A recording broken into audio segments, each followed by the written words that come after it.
اما بعد اعوذ باللہ من الشیطان الرجیم بسم اللہ الرحمن الرحیم یا ایھا الذین آمنوا قوا انفسکم واہلیکم نارا وقودها الناس والحجارة علیہا ملائکۃ غلاظ شداد لا یعصون اللہ ما امرهم ویفعلون ما یؤمرون۔ یہ رمضان مبارک کا آخری اشرہ ہے۔ دوست احباب اور بیٹیاں بہنیں اعتکاف میں بیٹھی ہوئی ہیں۔ مقصد کیا ہے؟ جہنم سے آزادی، تقوی، یعنی یہ چیزیں اس لیے کی جاتی ہیں تاکہ ہمارے اندر تقوی پیدا ہو، جہنم سے آزادی ملے، جنت کے ہم مستحق ہو گئے۔ اور یہاں بھی اللہ تعالیٰ نے فرمایا یا ایھا الذین آمنوا قوا انفسکم واہلیکم نارا، اے ایمان والو تم اپنے آپ کو اور اپنے اہل و عیال کو جہنم کی آگ سے محفوظ کر دو۔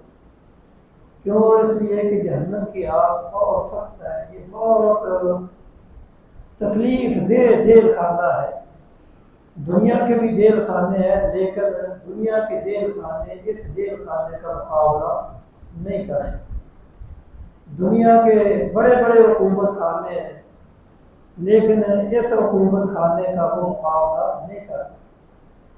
دنیا کے بڑے بڑے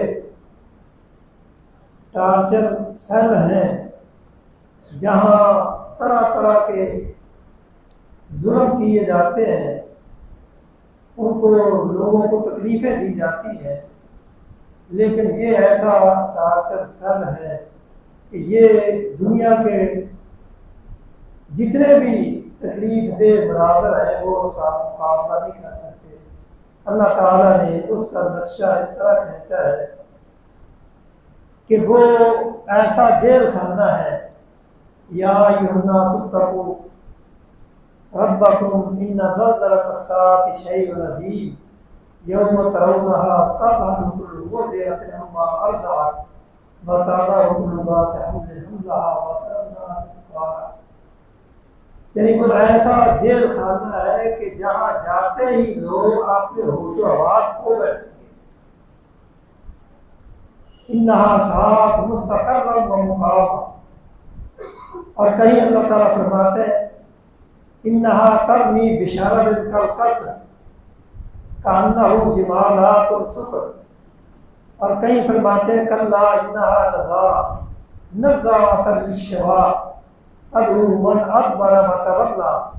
وہ ایسا حکومت خانہ ہے کہ جس میں حکومت کی وجہ سے لوگوں کی چمڑی ادھیڑ دی جائے گی۔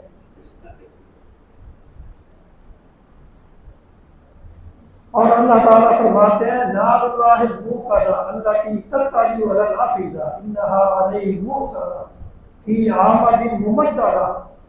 یعنی ایسی آگ جو اس میں چلا گیا وہاں سے نکل نہیں سکے گا، کوئی اس کا حامی و ناصر نہیں ہوگا، کوئی اس کا مددگار نہیں ہوگا۔ انہ من یأتی ربہ مجرما فإن لہ نار جہنم لا يموت فیہا ولا یحییٰ۔ جو مجرم وہاں چلا گیا وہ سمجھ رہے کہ نہ وہ زندہ ہے نہ مردہ ہے،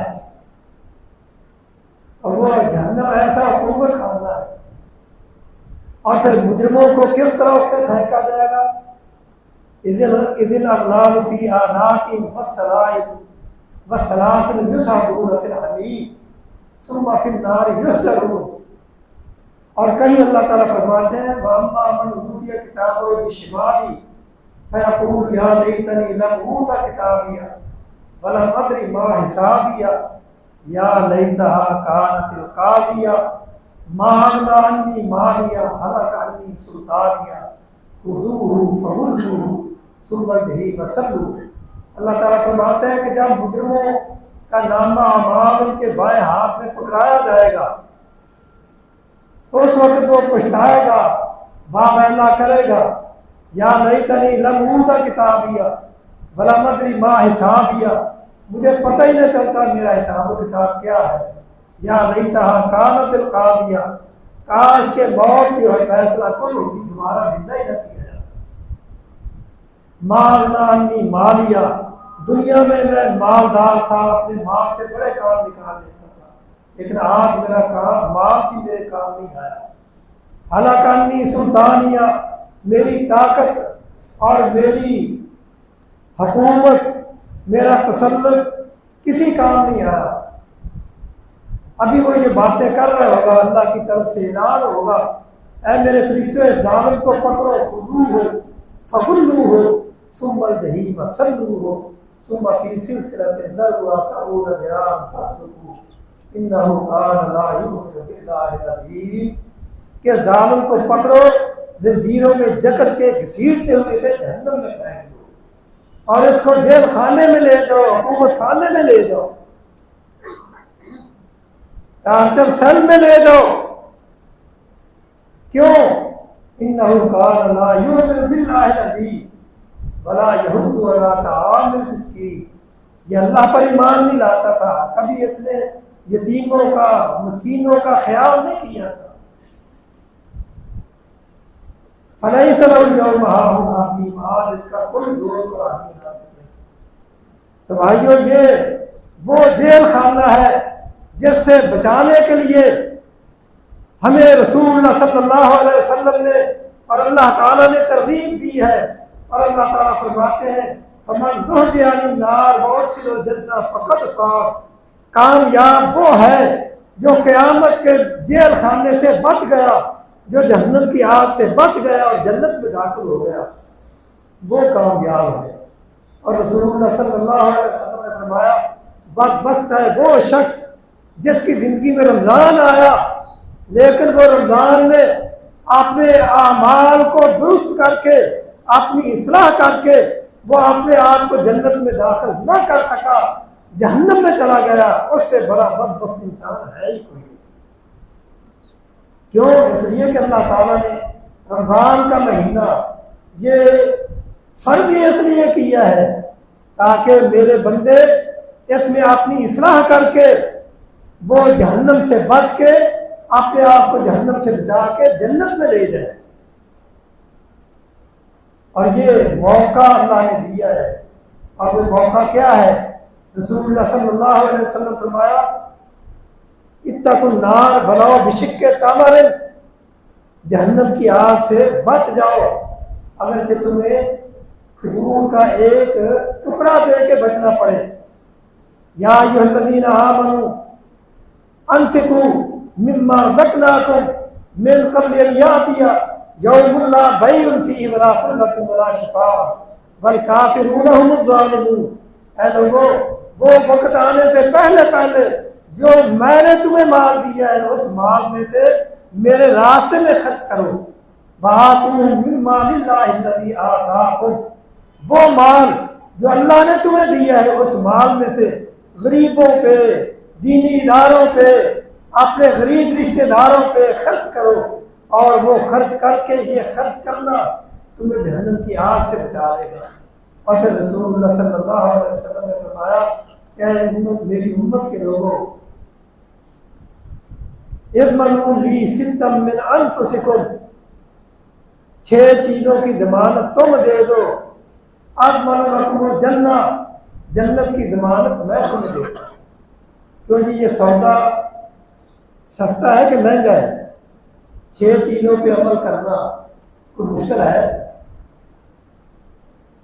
آپ نے فرمایا اضمنوا لی ستا من انفسکم، 6 چیزوں کی ضمانت تم دے دو، جنت کی ضمانت میں دیتا ہوں۔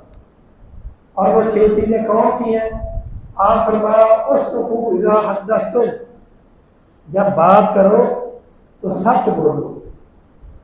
سچ بولنا اس کا اجر بڑا ہے، لیکن یہ سچ بولنا ہے مشکل۔ کیوں یہ مشکل ہے کہ نہیں؟ سچ بولنا مشکل ہے، اس لیے اللہ کے نبی نے فرمایا تم مجھے ان چیزوں کی ضمانت دو، تمہاری زبان سے جب بھی بات نکلے سچی نکلے، تمہارا عقیدہ سچائی والا ہو، تمہارا عمل سچائی والا ہو، تمہارے معاملات سچے ہوں، تمہارا اخلاق سچا ہو۔ یا ایھا الذین آمنوا اتقوا اللہ وقولوا قولا سدیدا، اے ایمان والو سچائی کو اختیار کرو، اس کا فائدہ کیا ہے؟ یصلح لکم اعمالکم، تمہارے بگڑے ہوئے کام سمجھ جائے گا۔ اور دوسری بات آپ نے فرمائی اوفوا اذا وعدتم، جب کسی سے وعدہ کرو تو وعدے کی وفا کرو، کاروباری معاملات میں وعدہ ہو، رشتہ داری کے معاملات میں وعدہ ہو، کوئی اور کسی معاملے میں وعدہ ہو، وعدے کی وفا کرو۔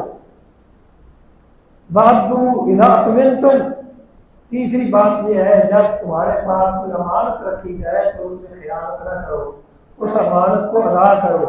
کسی سے قرض لیا ہے وقت پہ قرض ادا کرو، ادھار چیز لی ہے اس کی پیمنٹ اسے واپس کرو، یہ تمہارے پاس امانت ہے۔ واحفظوا فروجکم، اپنی شرمگاہوں کی حفاظت کرو، زنا سے بچو۔ رسول اللہ نے فرمایا آنکھوں کا بھی زنا ہے، زبان کا بھی زنا ہے، ہاتھوں کا بھی زنا ہے، پاؤں کا بھی زنا ہے، ہر قسم کے زنا سے بچو۔ وغضوا ابصارکم، جب اپنے گھر سے باہر نکلو تو اپنی نظروں کو نیچا رکھو۔ وکفوا ایدیکم، اپنے ہاتھوں کو روک کے رکھو، تمہارے ہاتھوں سے کسی کو تکلیف نہیں پہنچنی چاہیے۔ رسول اللہ نے فرمایا المسلم من سلم المسلمون من لسانہ بیدہ، مسلمان وہ ہے جس کی زبان سے اور ہاتھ سے دوسرے مسلمان محفوظ رہے۔ رشتہ داروں کے ساتھ اچھا سلوک کرو، آپ نے فرمایا افشوا السلام اطعموا الطعام، سلام کو عام کیا کرو، عام کرو، ایک دوسرے کو کھانا کھلاؤ۔ وصلوا الارحام، رشتہ داریوں کو ملاؤ، رشتوں کو توڑو نہیں۔ معمولی بات ہوئی جاؤ تیرا میرا کوئی تعلق نہیں، بھائی بھائی سے ناراض ہے۔ کتنے لوگ ایسے ہیں، لیکن یہ بات یاد رکھیں رسول اللہ صلی اللہ علیہ وسلم کا فرمان ہے کہ روزہ کتنا بڑا عمل ہے، لیکن اگر آپ کسی مسلمان سے ناراض ہوئے تو اس وقت تک یہ روزے کا ثواب آپ کے نامہ اعمال میں نہیں لکھا جائے گا جب تک آپ اس سے صلح نہیں کر لیتے۔ صلوا باللیل والناس نیام، لوگ سو رہے ہو تم رات کو اٹھ کے اللہ کی عبادت کرو، اللہ کے سامنے گڑ گڑاؤ۔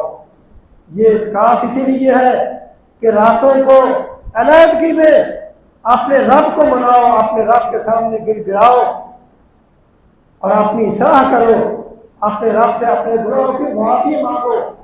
اور اس کا فائدہ کیا ہوگا؟ رسول اللہ فرماتے ہیں تدخل الجنت بسلام، اطمینان سے تم جنت میں داخل ہو جاؤ گے۔ اللہ تعالیٰ سے دعا ہے اللہ تعالیٰ ہمیں ان باتوں پہ عمل کرنے کی توفیق عطا فرمائے۔ باتیں معمولی معلوم ہوتی ہیں لیکن ان پہ عمل کرنا انتہائی مشکل ہے، اور ان کا اجر جو ہے وہ اجر عظیم ہے، اجر ان کا بہت زیادہ ہے۔ اللہ تعالیٰ ہمیں عمل کرنے کی توفیق عطا فرمائے۔